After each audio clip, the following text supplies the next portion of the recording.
Be great if we can provide a little drama. Oh, who will it be? But, well, Macklin Celebrini has spoiled the party, we know. He's going to put up a lot of points because he's so skilled, creative, great playmaker, great goal scorer, flair for the dramatic. And boy, the scouts are excited about the blend of power and goal scoring. Unbelievable talent. All he does is score. 10 out of 10 scouts surveyed have Macklin Celebrini at number 1, and it's almost inconceivable to think of anybody's name other than Celebrini's being called.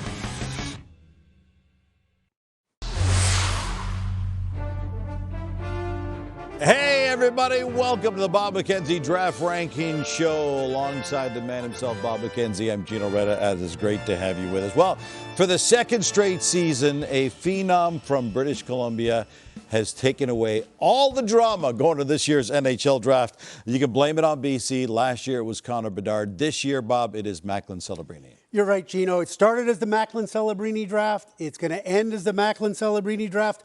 A wire-to-wire, tour-de-force, MC Hammer time at the draft. Now, in addition to it being the Macklin Celebrini Draft, it's also, unlike last year, the year of the defenseman. 5 of our top-ranked 8 players are defensemen, and you've got a 6'7" stud defensive defenseman, shutdown guy, and you've also got a 6-foot dynamic elite offensive defenseman, and then you've got pretty much everything in between in terms of style on those defensemen. All right, so where is he going? Well, the San Jose Sharks had a grand total of 20 wins this season, a league-low 19 wins on the ice, and a much more significant victory off the ice when they won the first overall pick in the draft lottery. The first time they'll pick first overall in franchise history. Canadian teams have a combined 7 first-round picks, including 3 in the top 10. The Habs number 5, the Sens 7th overall, and the Calgary Flames are picking 9th. The opening round of the NHL Draft is going to be held at Sphere in Las Vegas, an amazing venue. It's going to be beauty, but absolutely no drama, because when they call out the name of the first overall pick, it's going to be Macklin Celebrini.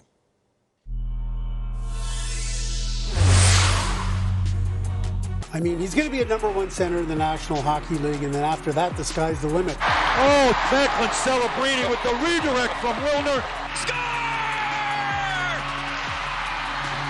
Your hero for Canada, Celebrini! 10 out of 10 scouts surveyed have Macklin Celebrini at number 1, and it's almost inconceivable to think of anybody's name other than Celebrini's being called. It's amazing what this kid has done, and he only turned 18 earlier this month, the youngest player in U.S. college hockey. He could actually go back to school again next year, and that may happen. We're going to ask him when he joins us a little later on the show. The question is, Bob, is he physically and emotionally ready to make the jump to the NHL next season? Yes, if he wants to, and that'll be his choice, along with his dad, and his dad knows a little bit about something, being the high-performance medical and physical director for the Golden State Warriors. I mean, we've almost taken this guy for granted over the course of the year. We should celebrate Celebrini. He's going to be a number 1 NHL center. He's got the smarts, the skills, the work ethic. Now, we started the year going, okay, well, he's not Connor Bedard. Well, he's not. Maybe the shot, the dynamic skill level isn't quite as high as Connor Bedard, but he's probably a better all-around natural center than Connor Bedard. And we said he's not Sidney Crosby, and he's not, fair enough. But you know what? He plays just like him in a lot of ways. That is, with and without the puck, he's able to impact the game in the defensive zone, the offensive zone, the neutral zone.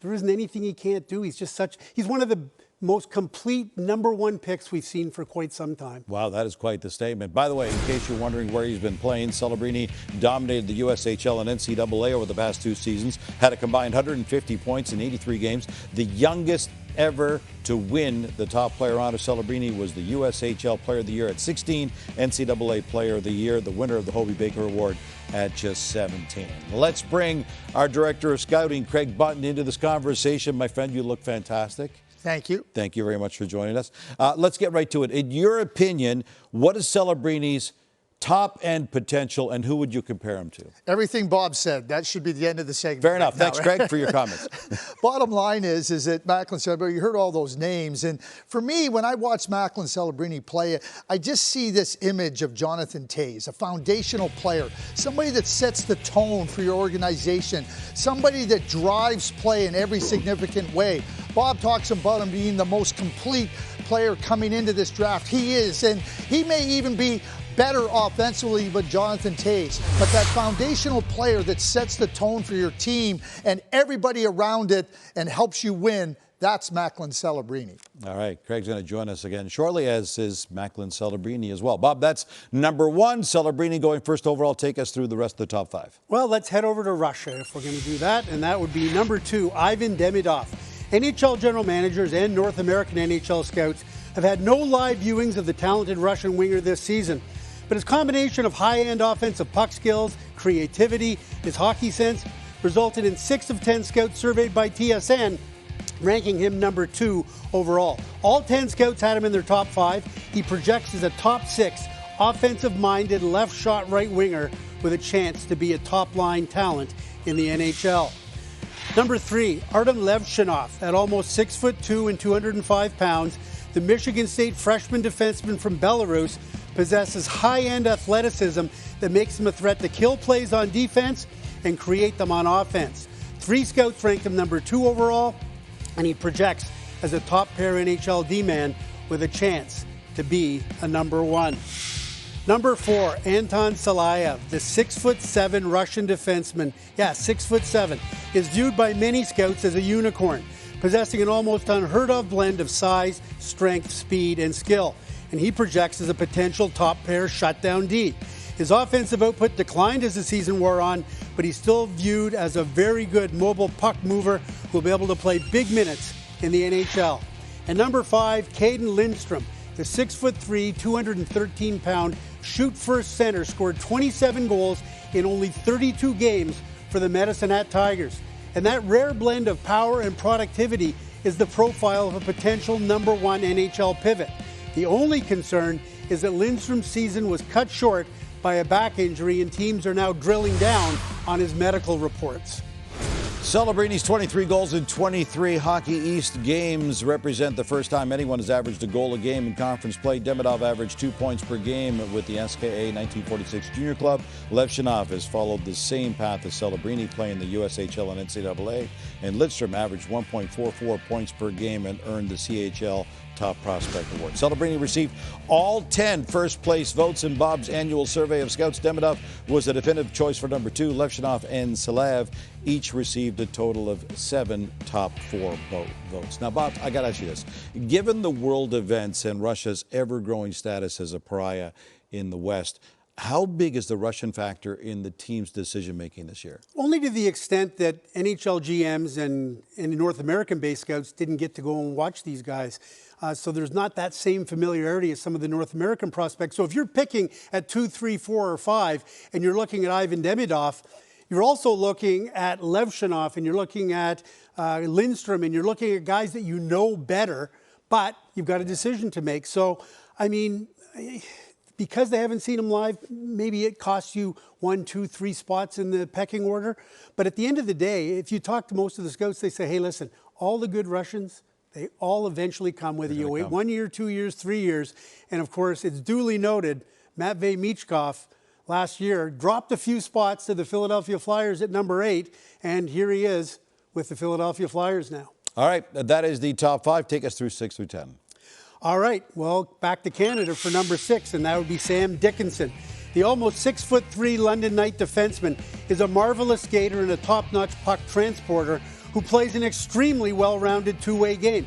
His offensive ceiling isn't viewed as high as some of the other blue-chip defensemen, but his size, his strength, high-end mobility project him as a top-pair NHL defenseman for the next 15 years.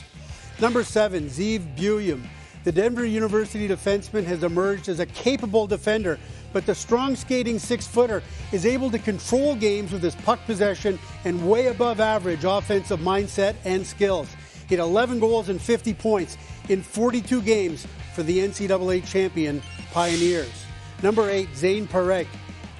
At a shade over 6 feet tall and a shade under 180 pounds, the Saginaw Spirit blue liner possesses dynamic and elite offensive puck skills, even though he isn't the fastest or the biggest D-man. His 33 goals and his 96 points in 66 games speaks to him having the highest offensive ceiling. Number 9, Consta Helenius. The 5'11" two-way Finnish center has elite hockey sense and is seen by some scouts as one of the smartest players in the entire draft. 2 scouts surveyed by TSN ranked him number 3 overall, though some question his offensive ceiling and project him more as a second-line center as opposed to an authentic first-line center. And number 10, T.J. Iginla. Yeah, the son of former NHL star Jarome Iginla rocketed up the charts this season on the strength of a great shot. 47 goals in 64 regular season games, 9 more goals in 11 playoff games, and a stellar World Under-18 tournament performance. He projects as a top 6 NHL scoring winger. Dickinson's body fat of 3.64 tied for the lowest at Central Scouting Combine testing. Bulliam has won World Under-18, World Junior, NCAA titles over the East over the past 2 seasons, and has dates of all 3 championships tattooed on his arm in Hebrew. Perek led all CHL defensemen with 96 points this season. 5 of Bob's top 8 players are defensemen. Iginla scored the gold medal winning goal in the 2024 World Under-18 Championship. Bob, what happened to T.J. Iginla?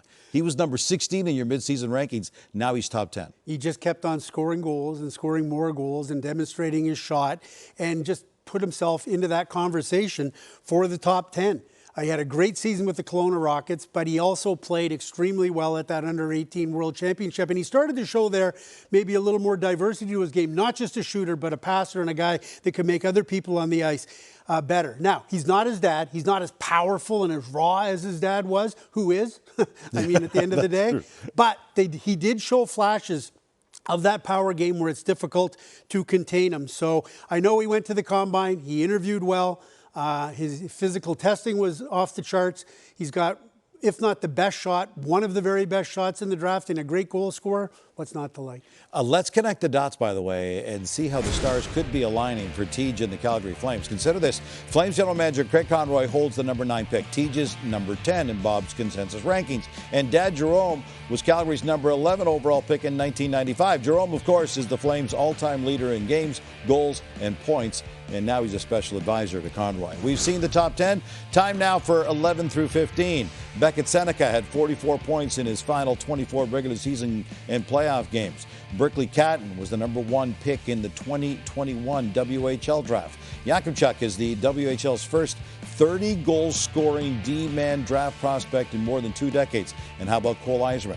He's the all-time leader in U.S. national team development program history with 127 goals in 119 games. Bob, Eiserman has seen a pretty significant free fall. He was number 2 in your preseason rankings. Right now he's 14. What happened? You know, it's a really weird phenomenon, Gino, because as his goal-scoring totals went up, and he breaks Cole Caulfield's U.S. Under-18 program's goal-scoring record, his draft rankings started going down. Why? Well, if you talk to the scouts, they say he's pretty one-dimensional, that there's sometimes maybe a little bit of a selfish aspect to his game, too individualistic. Will it translate at the next level? But people look at his shot. Best one-timer in the draft, best natural goal scorer, and maybe it's just a little immaturity to his game. Remember Owen Tippett when he was a junior? Yeah. He was a terrific goal scorer, but they said, oh, no, he's just too one-dimensional. We saw Owen Tippett flourish this year. A lot of people believe Eiserman can do exactly the same thing. And also very quickly, Seneca at number 11, Yakimchuk at number 13. Both of those players received a little bit of top 5 consideration from some of our scouts, so keep an eye on those guys too. All right, that's 1 through 15. Let's check in on 16 through 20. And a warning to all meet Jet Lachenko. Beware of his handshake. He finished first in both right and left-hand grip strength at the Central Scouting Combine testing. And the 16 to 20 grouping also boasts another interesting note, a pair of prospects from Norway. Bob, how have Michael Brandtzæg-Nygaard and Stian Solberg emerged as candidates to see Norwegians go in the first round ever? Well, it's a big year for the Vikings, I'm going to say that. Brandtzæg-Nygaard, big, strong winger, can score goals. He's been a first-rounder all year long. Solberg has moved up 25 slots from his number 45 spot at the midseason. He might be this year's Moritz Seider. That is a big, strong, physical defenseman who gets drafted a lot higher than his draft ranking. He's a shutdown D, and he's got some real physical tools and some bite. All right, man, we've gone through it already. So much stuff. Stay with us. Still to come. When we come back, we'll have a special guest. We'll speak with the presumptive number 1 pick, Macklin Celebrini, and get his thoughts on going into draft day.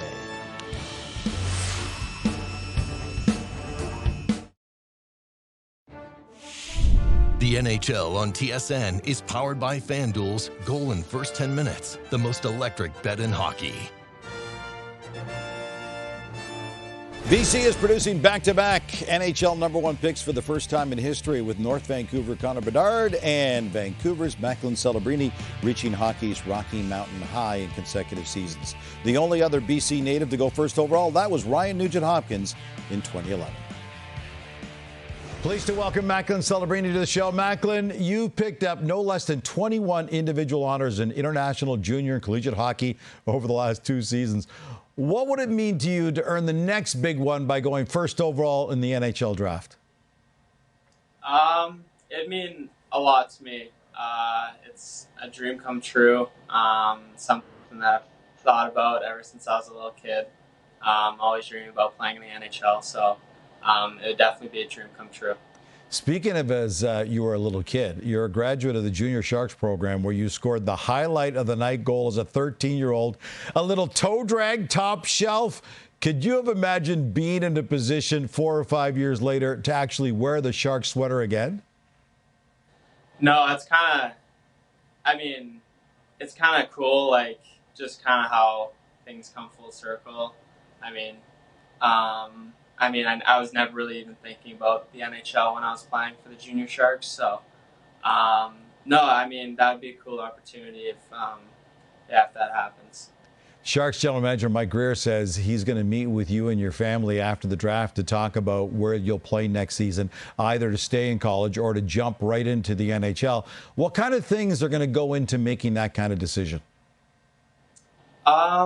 I feel like it's just kind of evaluating both options. Like you said, we're going to talk over it, kind of talk about the pros and cons, review all the facts, and then I feel like the decision will be made kind of later in the summer. Which of your Team Canada goals is your favorite? The between the legs beauty versus the Finns in the 2022 World Under-17, or the impossible angle goal versus Germany in the 2024 World Junior Championship? So that's a tough one. I feel like the World Junior one was really cool just because it kind of sealed the game for us, and it was a big win for us for the tournament. But I think that was the only time I've gone, or one of the only times I've gone between the legs in a game at the U17. So I'm gonna have to say that one. We understand the Celebrini's family unofficial motto is, what did you do today to get better? So, got to ask you, what have you done or are you going to do later on to get better today? I just finished a skate. I just skated this morning. But, that's actually funny that's kind of the known saying for our family. But, no, I skated this morning. Just got to work out later today. Finally, the 2 hardest hitting questions of all. What's your walk-up song for draft day, and do you plan on inscribing anything in the lining of your suit jacket, as many draftees are doing? I put down 2 songs for my walk-up song. I don't know which one's going to play. Either Return of the Mac by Mark Morrison or Dreams by Fleetwood Mac. So, we'll see whichever they play. But, and then I don't have any cool linings. I wish I did. All right, Macklin, thanks for taking the time to join us. We appreciate it. Congratulations on all this, and enjoy the draft. All right, thank you. I appreciate it. Good kid. Fast rising Michael Hague heads a group of 4 Canadians in a section of the first round that features 3 Canadian teams picking. Hague's production nearly doubled in the second half of the season, leading to a big jump in the rankings. He went up 12 spots from 36 to 24 from the midseason rankings to today, Bob. And 4 of our 6 final in the first round are CHLers. Merrick Van Acker from Brentford Bulldogs, plus 19 in terms of where he went from midseason to now. He had a great offensive season and looks like a sure bet to be a first rounder. And Sam O'Reilly had a great season with the London Knights. And hey, Ryder Ritchie, son of former NHLer Byron. All right, time for one final break. When we come back, we'll wrap things up. This is the 2024 Bob McKenzie Draft Ranking Show. The NHL on TSN is powered by FanDuel's Goal in First 10 Minutes, the most electric bet in hockey. All right, time to hit fast forward, my buddy Craig Button. Craig, you've got a minute and a half to answer 7 questions. Craig Button, you are on the clock. Let's get to it. Apart from Macklin Celebrini and Artem Levshunov, which player is most ready to play in the NHL next season? Defenseman Sam Dickinson, always been advanced, so poised and calm in his play. Z. Boyum says he is the most competitive player in the draft this year. Is he? I'm going to disagree. Caden Lidstrom of the Medicine Hat Tigers, big, strong, and an indomitable will. All right. Which player is most likely to leave teams filled with regret if they do not select him? Cole Eiserman, I go back to the 1977 draft. The best player in that draft was Mike Bossy. The best goal scorer in this draft, Cole Eiserman. Name one player that was best built to compete in the NHL playoffs. Cole Beaudoin. I mean, you got somebody that just doesn't take a shift off, doesn't take a second off in the shift, and he plays big, heavy, and hard against his opponents. Who's the most undervalued player in the bottom half of Bob's first round? Tarek Parasak, just a complete, well-rounded player. I go back to the David Pastrnak draft where he went 25th, and certainly I see Tarek Parasak as a player that can be a real big-time player once he gets to the NHL. All right. Which player outside of Bob's consensus top 32 is the biggest miss for you? This is the easiest question you could ask. It's Cole Hudson, the younger brother of Lane Hudson. We've seen what Lane has done as a second-round draft pick. Cole is the answer to that one. The Montreal Canadiens famously asked their prospects at the 2024 Combine which animal they would be. The hockey world wants to know, Craig, which animal would you be? A wolf. I believe in the pack and the strength of the pack, and the whole is greater than the sum of the parts. And hey, I've howled at the moon sometimes like a werewolf. Woo! You got the howl and you've got the great mane. Let's be honest, you've got the great mane. A minute and a half of one-timers with Craig Button. Pittsburgh, le premier choix de Pittsburgh, numéro 66, Mario Lemieux. Normally, the routine is for the youngster to go down to the table and shake hands with his new employer.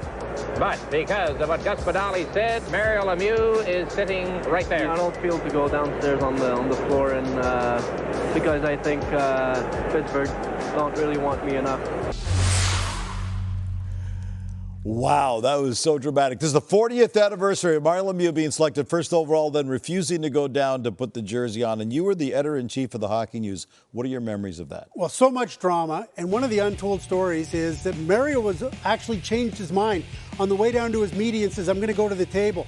At the same moment that a Pittsburgh scout from Quebec came and grabbed him by the arm and said, you have to come down. And he says, no, I'm not going now. But we did get him the next day to pose in front of the Pittsburgh Penguin jersey, and I think they like the specter of the Penguins looming over him, but I'm not committed yet, so you better be nice to me.